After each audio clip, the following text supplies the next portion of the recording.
കടുത്ത അപസ്മാര രോഗിയാണ് ഈ വരുന്നത്. ഇത് പിന്നെ ഹൃദ്രോഗിയും. ഹൃദയമില്ലെന്നും പറയാം. കയ്യിൽ വിലങ്ങൊക്കെ ഉണ്ടല്ലോ. അപ്പോൾ ചികിത്സയ്ക്ക് വന്നതല്ല അല്ലേ? ഇവരെ ഒന്ന് പരിചയപ്പെടാം. ഇത് ബ്ലാക്ക് മാൻ എന്നറിയപ്പെടുന്ന നസീർ, തൃശൂർ സ്വദേശി. കൊല്ലം ഇരുവിപുരം സ്വദേശി ഡാനി.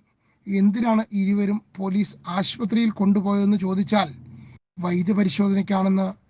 കോടതിയിൽ കൊണ്ടുപോകുന്നതിന് മുമ്പ് വൈദ്യപരിശോധന നടത്തുന്ന ചടങ്ങുണ്ടെന്ന്. ശരി, എന്താണ് ഇവർ ചെയ്ത കുറ്റം? കൊടുങ്ങല്ലൂർ ക്ഷേത്രത്തിന്റെ കിഴക്കേ നടയിൽ ദർശനത്തിനെത്തിയ വീട്ടമ്മയുടെ സ്കൂട്ടറിൽ താക്കോലിരിക്കുന്നത് കണ്ടു. ഓടിച്ചു നോക്കാൻ വേണ്ടി എടുത്തു. എന്നിട്ട് നേരെ പാലക്കാട് എത്തി.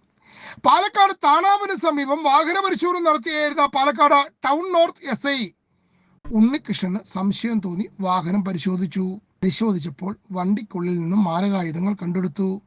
ഒരു ദിവസം കഴിഞ്ഞിരുന്നെങ്കിൽ പാലക്കാട് എവിടെയെങ്കിലും വീട് കുത്തി തുറന്ന് മോഷണം നടത്തിയേനെ. അതാണ് ഉണ്ണികൃഷ്ണൻ SI ഇല്ലാതാക്കിയത്. എന്തായാലും ഹൃദ്രോഗിയെയും അപസ്മാര രോഗിയെയും ഒരുമിച്ചാണ് മലമ്പുഴയിലേക്ക് വിട്ടിരിക്കുന്നത്.